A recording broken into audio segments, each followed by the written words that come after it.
Right, hello guys. This is Mouldy, as you know, or as you don't know. This is quite a different piece of content to what I usually put out. Usually, I'll put out Pokemon Showdown, which is like Pokemon competitive battles. But I am not doing that today. I am, in fact, doing a Raw review, a WWE Raw after Mania review. This is literally what I just said. The Raw after the Raw that followed WrestleMania. So it's all.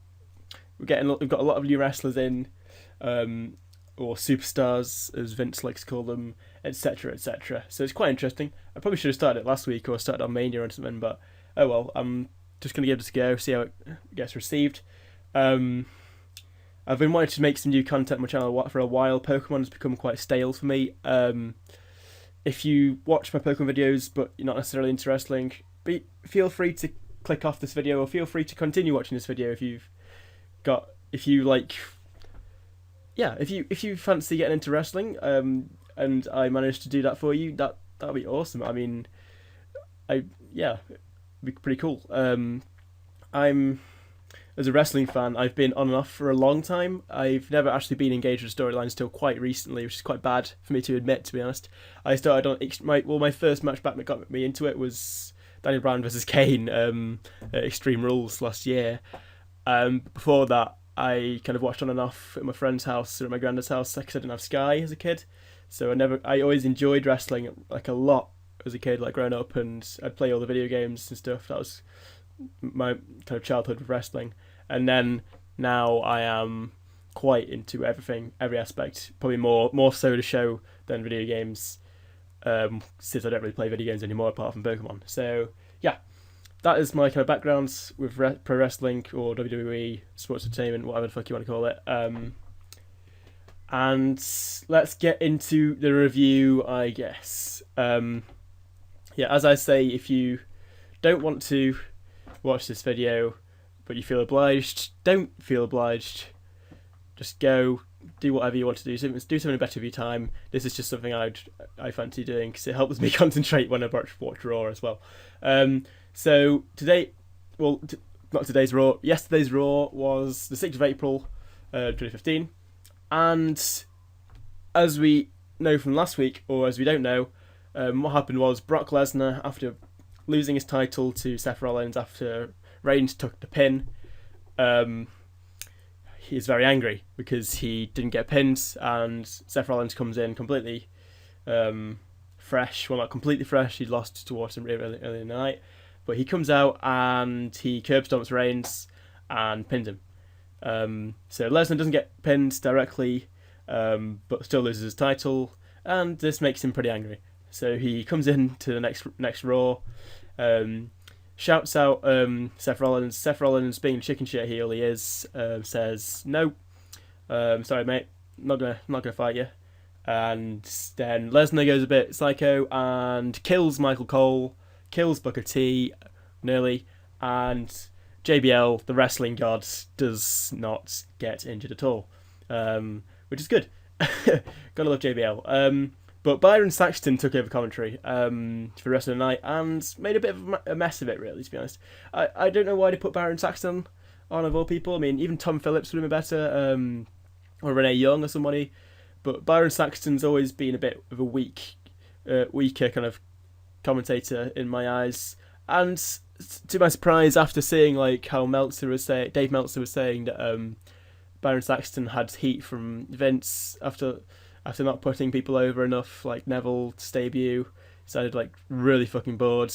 Some hilarious videos where they've dubbed it over, like Undertaker throwing Mankind off the cell.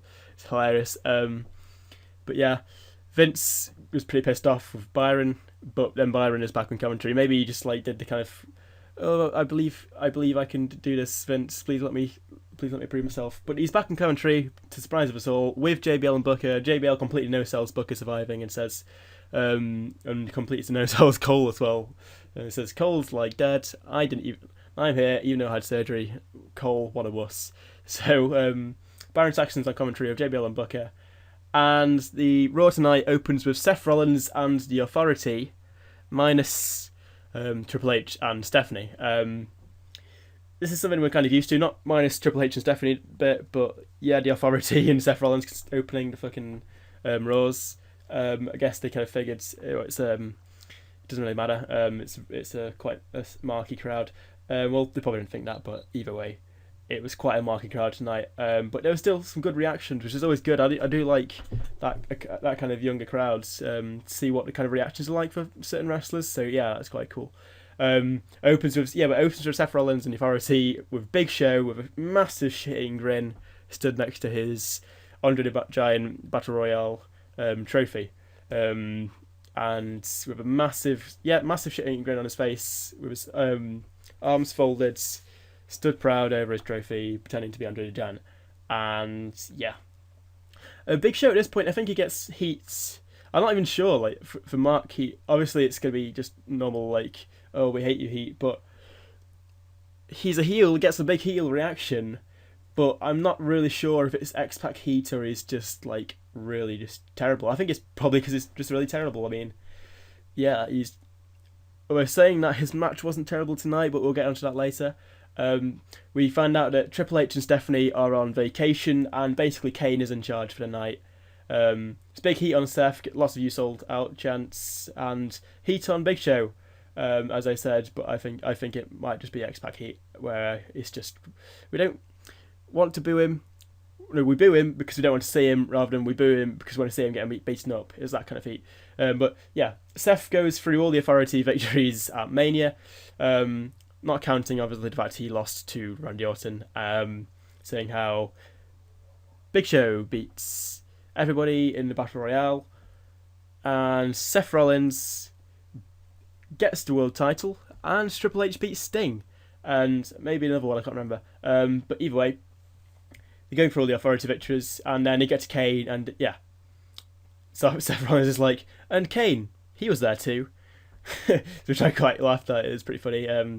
Seth Rollins is just hilarious. And then, as he said that, after he's gone through all these kind of victories, Orton's music hits as you'd expect, because he hasn't mentioned the fact he lost to Orton.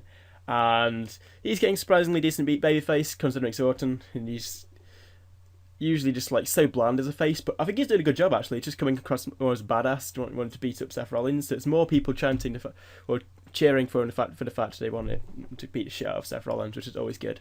RKO chants. RKO is pretty over, obviously, with all the viral stuff, especially even before that. Really, RKO is just a sick finisher, and yeah, I think that's another reason why he's so over. So Orton wants a championship shot.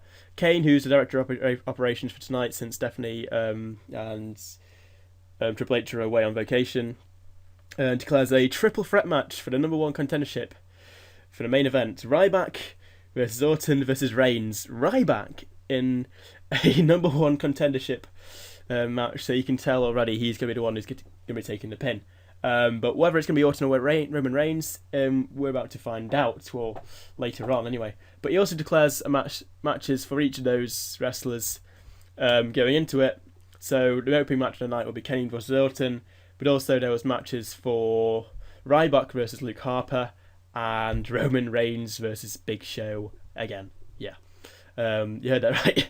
So we've got Big Show going up against Roman Reigns to overcome the odds in the true John Cena fashion, against the Battle Royale winner, completely putting him over every single person in the Battle Royale. Well, no, not really, but either way, it's just the same match over and over again.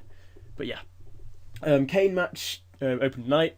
I'm also quite surprised. Kane's actually declared a triple threat match for number one contendership, but it's like there's three faces. So I was thinking at this point, is it going to be like a turn in main event? Probably not. But like, Kane is meant to be a heel, and he's said, okay, fuck it, let's have three people who are against the Authority, and we'll give them a shot against someone from the Authority. I mean, it doesn't really make sense in kayfabe terms. Obviously, like, you kind of need to have a face versus a heel in the event. But yeah, whatever. Kane's match with Orton is pretty average. Surprisingly not terrible, at least anyway. I mean, Kane's actually put on a quite good match with Orton for one. Well, considering like last match I saw of him, the Buried Alive match on SmackDown a while ago with Daniel Bryan. It's the most terrible match I've ever seen, I think. It's just so clunky. I mean, it's awful. Yeah, and Kane trying to mess up Orton in preparation for the main event, basically. Other matches that were announced, obviously Ryback and Roman Reigns versus Big Show after that. Then, surprisingly, the commentary mentioned AJ Lee's retirement. This surprised me because it's kind of like, she retired, but they made like a massive deal out of it. I think they had like a 30-second silence or something, like, well, not a silence, but 30-second like round of applause kind of thing, and it's like, thank you AJ chants and all sorts. Pretty cool. So I'm glad they're doing that. She's had a big impact on the Divas division. She's like had the longest reign of any Diva ever, etc., etc. So they kind of have to, really, but especially considering the fact she's like CM Punk's wife, I'm surprised that they did. But yeah, anyway, following this, there's a Kane segment with Rollins bigging up the main event, basically. Random Brad Maddox out of nowhere for no reason. Literally just like Kane saying, "Get out of my face," and he goes, "Okay," and then goes away. Poor Brad Maddox. But at the same time, I don't know. What was that all about? Maybe it will make sense in a future Raw, but yeah, Brad Maddox out of nowhere for no reason. Kane tells him to fuck off. That's all happened. Seth Rollins questions if Kane should step down as director of operations since he's setting up this match for number one contendership. Because Kane is questioning if Rollins is scared about it and stuff. Basically, I think this almost seems like it's setting up for Kane to break away from the Authority, because it was like Rollins is saying that he'd tell on him to Steph and Triple H, and it's like, ooh, maybe this could mean Kane has nothing to do with the Authority after this kind of ordeal, which would be pretty cool, because I think the Authority kind of needs someone a bit younger to kind of be the enforcers, instead of just Kane and Big Show wrestling in every single fucking match and Raw. But yeah, that'd be quite cool if that actually happened. But anyway, Kane puts Rollins in a non-title match against the mystery opponent up next. Now this got me excited. Rollins goes to the ring after a Lesnar recap of him killing Cole, and I thought maybe, since Kane is being this super nice guy to all the faces for some reason, maybe they'll put like Lesnar in. You like bring like Lesnar because he's like because obviously like the director of operations, yeah, the Stephanie McMahon and Triple H aren't there. Maybe he just brings back Lesnar for one match and Lesnar just kills the shit out of him. So I was like, please me Lesnar, please me Lesnar, please me Lesnar. Probably isn't going to be, but either way I was like still pleading for it. And Adrian fucking Neville, I wasn't even mad. That was amazing. It's amazing that his second match in Raw, or on the main kind of like, yeah, the main roster, is against the fucking champion already. It's crazy. Actually puts on a really sick match as well. There was a lot of rest holds in the middle, though it was a bit slow, surprisingly, for a Adrian Neville match, especially with Rollins. But the commentary was putting him over pretty good, talking about his NXT Championship reign and stuff like that. He does an absolutely insane jump over the ropes at one point as well. He like kind of grabs onto the ropes whilst he does it and like does like a 180 flip and like then lands on his feet afterwards. It's pretty fucking cool. But yeah, everything about how Neville just presents himself, especially with like this new cape and stuff. I know there's like rumours of him being about like having like the Mighty Mouse gimmick, but he actually does like seem like a superhero, like with the cape and everything when he comes out. It's really, I actually really like it, to be honest. But yeah, surprisingly slow match, to be honest. Don't actually get to see the Red Arrow either, which is a shame. Especially like now he's in the main roster, I think they'd want. I would have thought they would have wanted to like put it over really, really big, but Rollins curb stomps him a couple of times after a kind of distraction where he's going up for Red Arrow.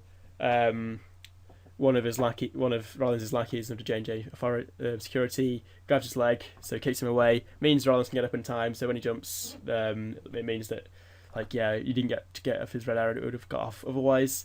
So it's kind of saying he's not that bad, he's just like been fucked over by Rollins' authority members.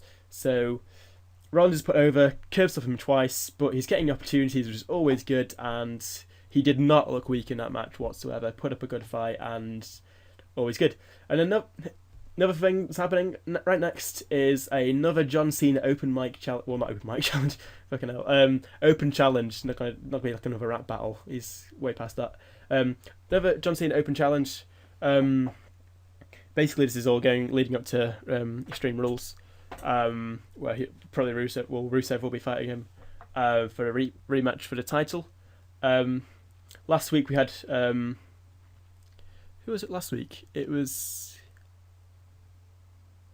Cena against.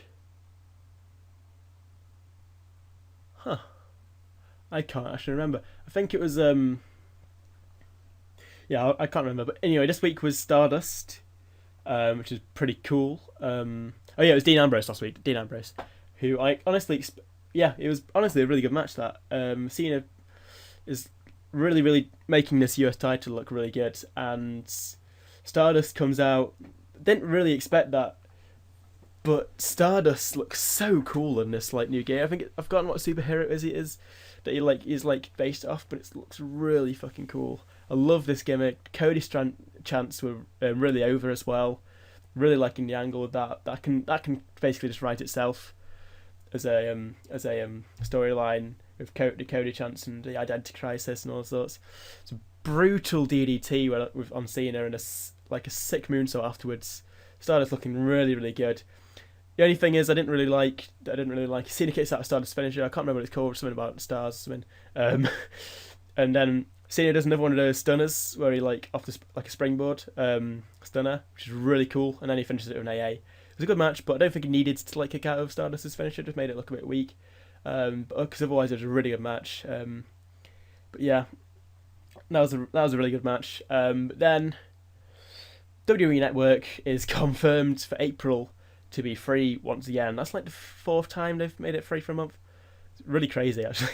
I think what they're trying to do is get it over a certain spot so that they'll have a guaranteed revenue, and then it'll just start being free. And yeah, but straight after WrestleMania as well, so people can just go. I could have just not paid for last month and then watched WrestleMania the next month. But anyway, yeah, WWE Network is now confirmed free for April. Next up is a Divas Tag Team match. Now that AJ Lee's gone, it's kind of who's going to step up and take over AJ Lee's place in this kind of feud with the Bellas and Paige and AJ. So ends up being that Naomi comes out and Naomi is replacing AJ Lee in this feud or whatever.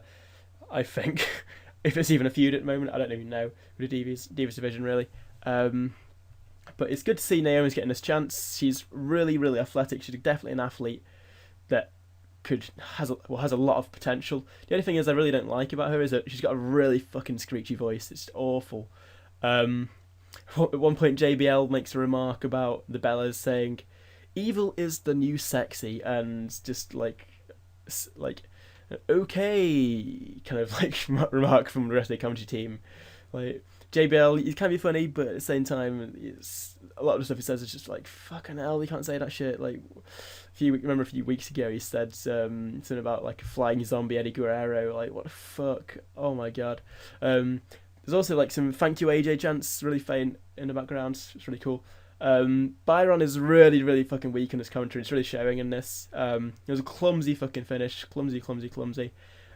Naomi, she's really makes all the moves look really believable, but she's got this new finisher where she hooks them into a kind of as if she's going for a hurricanrana, but then she slams their head in a DDT kind of way. I don't know what they call that, but she debuts this kind of new finisher, but the commentary completely botches it. It's all over the place. Looks really brutal, and she's on a 2 count, and they're I think that's it. Just oh yeah, that's over. It's over now. That was a finisher, by the way. I'm not gonna tell you what it's called, but yeah. And then Naomi gets the pin on, I think it was Brie, and yeah.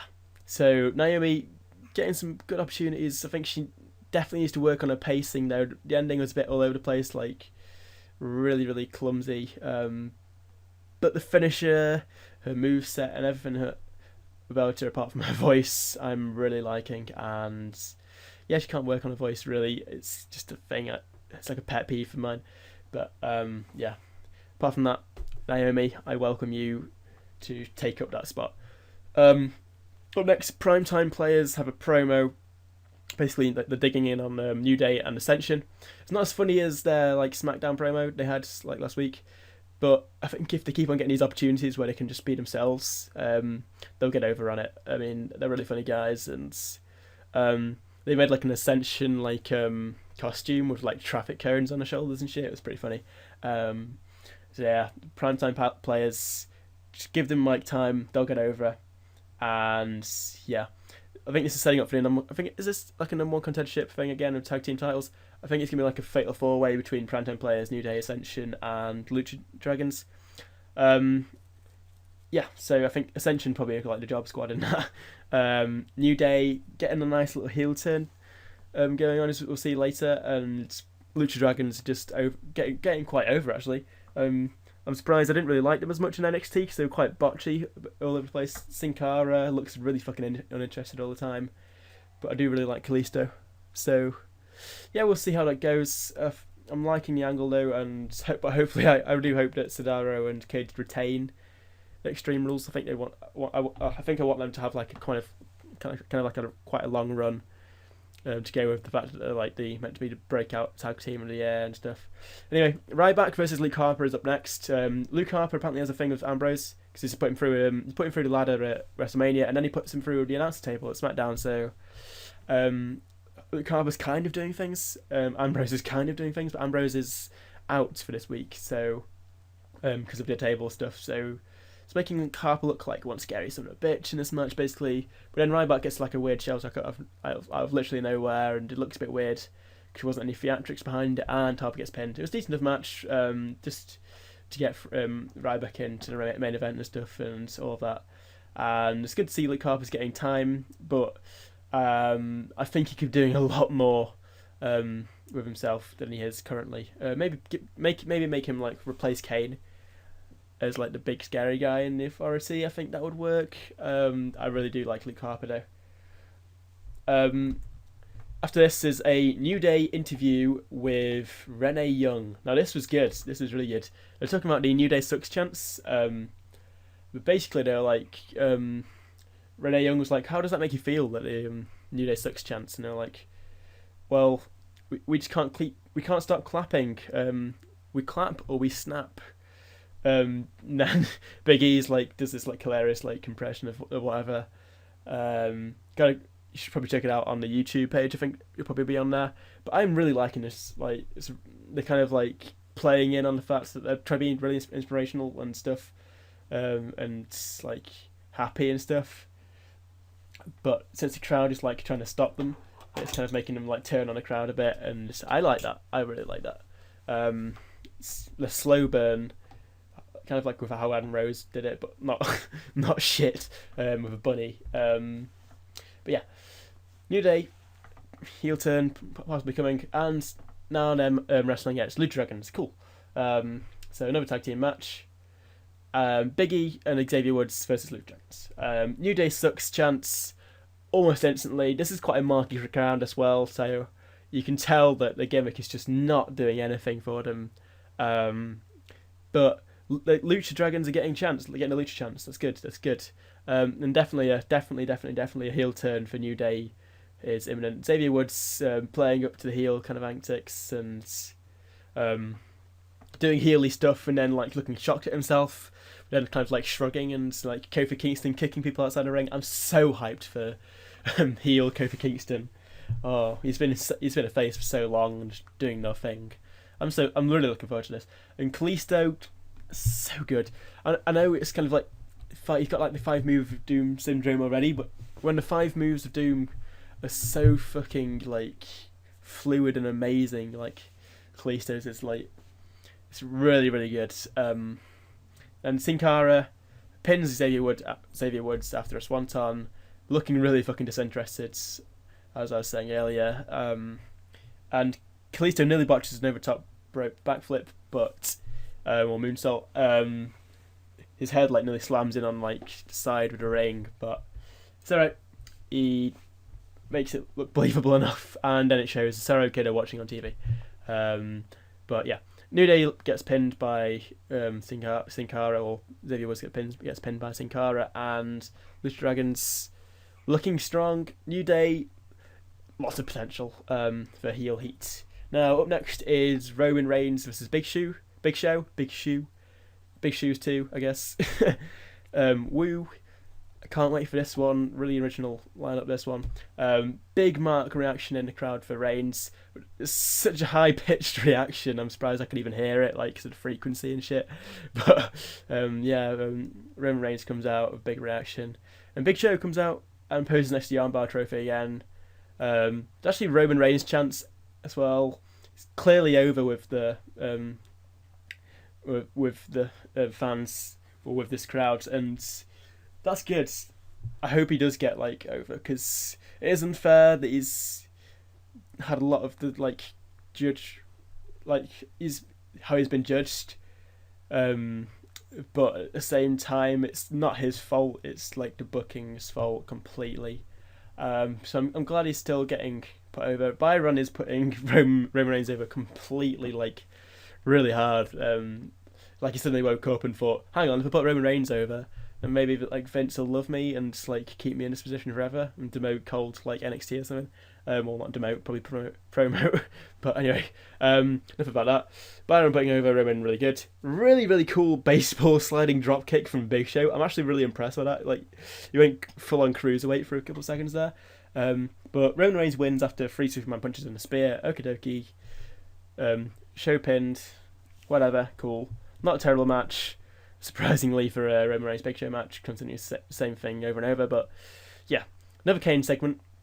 Divas all want a match to show that they deserve a chance now that like there's a spot freed up, and after all they give Divas a chance stuff, Divas want a match or a chance at the title.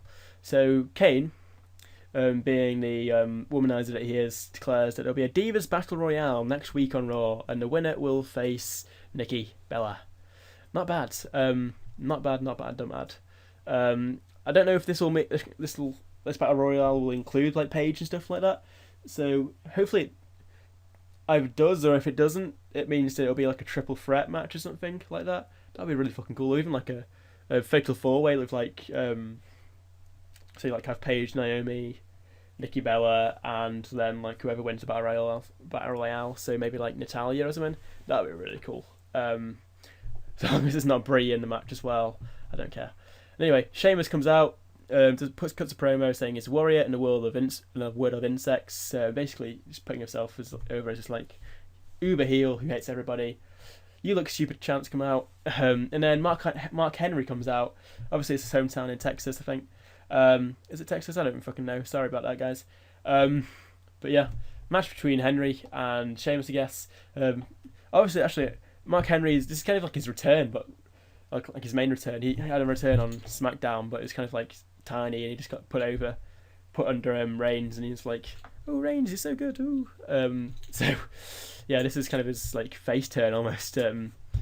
But it's surprising, like that because obviously Sheamus wins, Brogue kicks Henry and pins him, but they tried to do it so like Henry losing would get heat, but really it didn't really get too much heat for the fact that, like, I don't know, I guess everyone's used to Mark Henry being a heel, that like, I knew when he came out it's just like, oh, okay, Mark Henry's coming out, I guess. I haven't seen him for a while.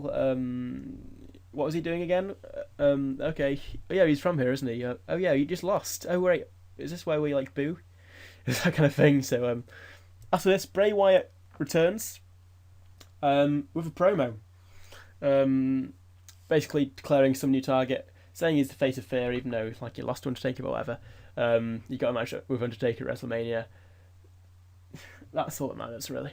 But yeah, he's doing a promo about someone who's like dedicated about something. So I was thinking at this point, like Cena, Daniel Bryan again, or Cena or Daniel Bryan again, but maybe even Reigns. Depends. Or maybe even like Orton as well. It depends on who wins this main event, really. So that was something to look forward to, I think. Because Cena and Bryan are preoccupied with their titles. Bryan, speaking of which, did not actually turn up for this match, or not this match, this event. He was a no-show. Well, not a no-show, but as in like, yeah, he wasn't on. He's been on SmackDown a lot though, so maybe he's like moving on to SmackDown, making it a bit more watchable, which is always good. It's good to see that he's kind of like sacrificing himself for that. But yeah. Up next is Miz versus Mizdow. Mizdow's awesome chance, as always. Nice match pacing as well. Miz wins by pulling tights on a roll up, just continues to feud. Nice match. Not much really happened here. It's just kind of like the continuing to feud, so we didn't forget about the fact that Miz and Mizdow had turned on each other now. But yeah, Mizdow's really fucking over, and hopefully comes out of this really fucking good 16 rules, if that's when we decide to conclude it. There's 5 minutes left now for the triple threat match. It was 5 to 4 a.m. At this point when I was watching. Varage comes out to watch this main event as it all starts with Ryback, Reigns, and was it Orton? It was Orton. So Authority comes out to watch whilst they're all like hammering in on each other, closing in. Roman Reigns flies out out to the ring, onto all of Authority, of course. Big Show then picks him up after he's done that and knockout punches him. Orton then tries to attack Rollins. Authority intervenes. So then Orton says, okay, fine then. I'll just RKO Ryback instead. Pins him and wins. And then Rollins curb stomps him afterwards. So Reigns is like knocked out from Big Show, KO punching him outside the ring. So he doesn't lose anything from it. Ryback takes the pin, of course, and Orton wins, which is good. So he's got the number 1 contendership for, and will be fighting Rollins again at Extreme Rules. So we've got another repeat of the WrestleMania match.